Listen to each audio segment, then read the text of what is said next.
So it's not advisable to pluck all the eyes off. You shape it and you leave it to grow. You leave it to grow and you use the pencil or the powder to fill in when you draw your eye. So it is not advisable to pluck all your eyebrows. So leave some eyebrows. You have to leave. Yeah. Okay, also when it comes to shape of eyebrows, so we have different ones. Your eyebrows this morning are different from mine, different from Sandra's. Even when we watched the video, we saw that like the old woman in the market, her eyebrows was very thick in the beginning, in the front. It got thinner. I know, for example, my mom likes very thin eyebrows, which I hate. So she'll pencil it in. Is it a personal choice, or what is the ideal shape you should be going for? Eyebrows. For eyebrows or eyeshadows, it's very advisable to know the occasion, as we said before, and maybe accentuate your lips a little or your eye, depending on the occasion. Okay. In terms of being a makeup artist, it seems like right now it's very common. There's a lot of people who just have the skill. Some people learn it. If you go on Instagram and Facebook, so many people have makeup pages. There's so many people with YouTube channels about makeup. How easy is it to get up and say, I want to be a makeup artist? Should one get training? Yeah, you need training, but first I would advise that you also have to have the desire. If you really want to do something, you need to have a desire for what you want to do. You have passion for it. Anybody can enter into this industry, but first, if you have the desire, you can be very creative. And a creative person can also enter into this industry because it's really wild. We have a wide stethoscope for this industry. We have different type of makeup artists. We have the theoretical makeup. We have the special. What's theoretical? Those who make makeup for theater shows, stage. So we have different looks for that, and they are always behind the stage. Like those behind the stage right now, they are makeup artists. So it has a broad place for people to join. So that's actually okay. Also, in terms of training, where can one acquire training? Because I know some people who are makeup artists and they're self-taught. They never went to any school, got a couple of books, learned themselves, and went on YouTube, started doing channels, and they have like over 100,000 not views, even like page subscribers and so forth. Yeah, there are lots of makeup schools these days. In my area, for example, we have Abrant here. We have places like First Choice and other Alleos and stuff. And we have free, and YouTube should be an additional thing you want to add. It shouldn't be the only thing. Yeah, so it's good to, you need to be creative. Okay, Ruby, does it pay to be a makeup artist? Yeah, it pays a lot. I wouldn't be here if it doesn't pay. It really pays good if you have the skills and you want to make it a big time business and you want to take it to the next level. If you're serious with this business, as I said earlier on, there are so many wide spectrum in this business. So if you want to take it to the next level, it's up to you to boost your skills, get experts, and practice for people to see that you're really good in what you are doing as well. It really pays very well. Yeah. Okay, in terms of clientele, I'm just thinking a scenario where you go and you do somebody's makeup and they're like looking at this the video, the market lady who has her makeup is a bit thick, dark lips. This is the style of makeup she likes. Maybe it's aware this one is not the best. Well, sorry to say, most of the times they don't know what goes in and out of the product. They just get these products from unlicensed places and sell out to the people in the market.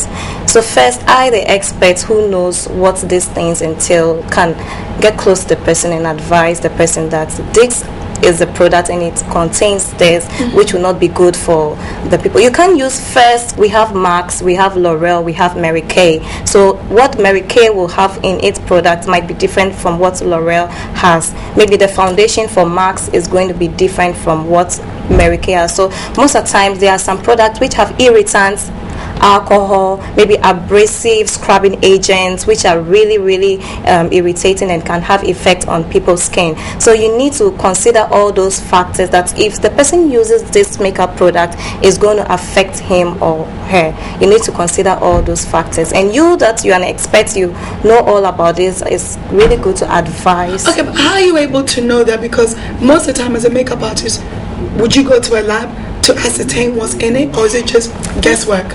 Some of the products, when you buy a product, they have the things which the ingredients. The ingredients. So it's, you need to, and if you're not really endowed about it, you think, oh, you just want to do any washi makeup for the person to go. But as an expert, I know what some things should entail. So I'll look at the label, read the content, what it takes, so that I'll know and find out. If somebody have a sensitive skin, I will not use a product which is going to cause irritations and stuff on the person, maybe eczema and all those kind of stuff. So. Okay, so as the makeup artist, looking at the makeup I've done today, how would you base it? Would you say it's good or is it no? So I want you to give me your professional opinion on my makeup today. Okay, your makeup today is actually exquisite because this is a stage we're on TV, photography on TV, so you need to brighten up a little, and I think it's okay for me.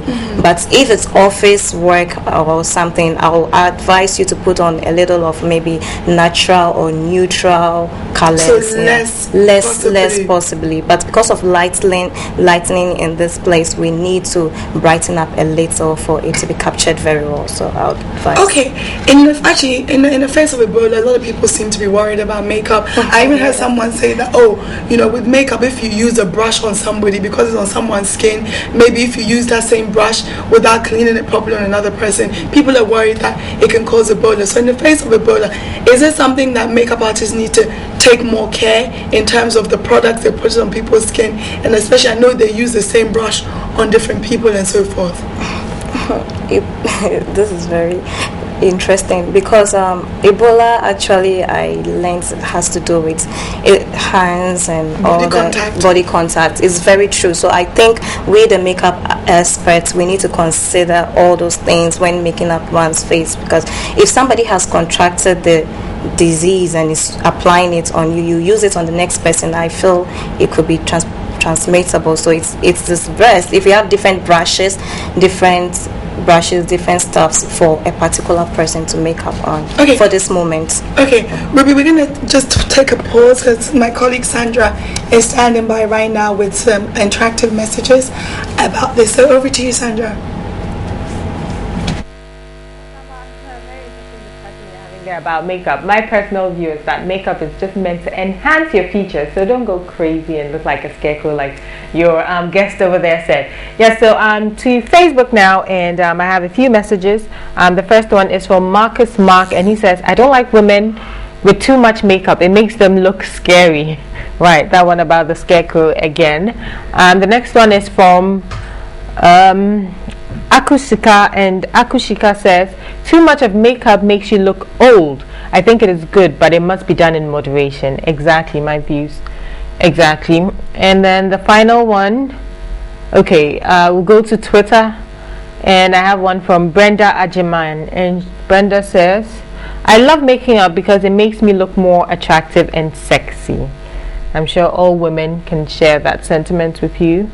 And then the final one here is from Johnson Apau, and he says, I love my woman with natural looks. Making up pushes me away from her. Okay, I think I have one more on Twitter, and it's from Josephine Ofori, and she says, I'm addicted to making up. I'm afraid of health implications. How can I minimize it? Okay, I believe that's all the messages we have on our social media platforms. Like I was saying earlier, makeup is just meant to enhance your features, so don't go crazy. I think the more natural your makeup looks, the better you look. I mean, imagine if someone can't tell that you have makeup on. All they can see is that you look very good. Right, back to you, Amma, in the studio. All right, thank you very much, Sandra. There's also the notion of, especially from our mothers back in the day, pons. And a lot of people feel like with putting on pons, the whole point of it is to put on as much and change your face. It's your chance to become a different face. Is it advisable now to be doing that kind of overboard makeup? Because there's some people, when they're not wearing their makeup, you cannot recognize them. Very true. You cannot. It's really not good. It makes you feel very cakey, especially using pressed powders on oily skin. People want to avoid oil coming out of their skin. Would apply too much of makeup, pressed powder on their face, and it will look so cakey and flaky, and this rather cause you to age very quickly.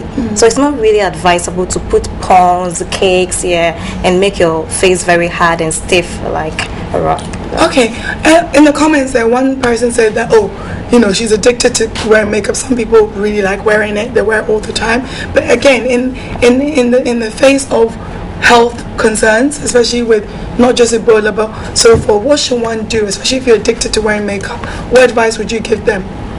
Wearing makeup is not actually bad because, as I said, there are different ways of putting on makeups to make you feel very natural. You can put on makeup without somebody noticing you putting on makeup. So if you're even addicted, there are light ways of applying makeup. You can apply light makeup, and when you're in the house, I think you're doing stuff. I don't think you like to put on makeup. It's really not necessary. But when you're going out to the malls or to grocery, some people can just put a little of mascaras and you don't even notice that they've made up. So it's not every time that you really have to be doing makeup. Okay, but what are some of the health implications of makeup? Some of the health implications are like it could cause dry skin depending on how you putting on the makeup. As you said, people putting too much pons on their face would have cakey look, so you tend to get dry skin. Some can be eczema, or you could have irritants. What's that? Eczema, like eczema. Sorry, eczema. Okay. So you could have that, and also you could have some irritations on your skin, you know, and allergies like that. So makeups, everybody and their way of kind of saying. Okay, what's the best way to also remove your makeup at night before you go to sleep? To remove your makeup, first of all, I would advise one to wash the face with water. Wash it first. Yeah, Okay. Yeah, if you have a cleanser, you know, we have different types of products, cosmetic products in the market these days. But for me, as a Mary Kay independent consultant, I would first advise to use the cleanser first, which will take the oil and the dirt from your face, any debris. You know, day to day you work, so every dirt which is on your face has to be removed off. After cleansing your face, then you moisturize your face like a face lotion, you know, to kind of get into the pores and give it that age fighting look. You know, we have age fighting moisturizers, which fights age. You know, it makes you look more younger. So after finish with the moisturizer, you are able to. We have nice solutions as well. Nice solution before you go to bed. You could put so you clean your makeup and you put it on. Yeah. And yeah. Okay, well, we're out of time on this. I want to say a big thank you to my guest, Ruby McCaffrey. She's a freelance makeup artist. We have been discussing makeup, so, you know, as she's saying, and even as Sandra said, with makeup, it's only there to enhance your beauty. It's not supposed to be your beauty, okay? All right, so we've got more coming up right here on New Day. Of course, this segment, Lifestyle, is brought to you by the world's #1 tea brand, Lipton Tea.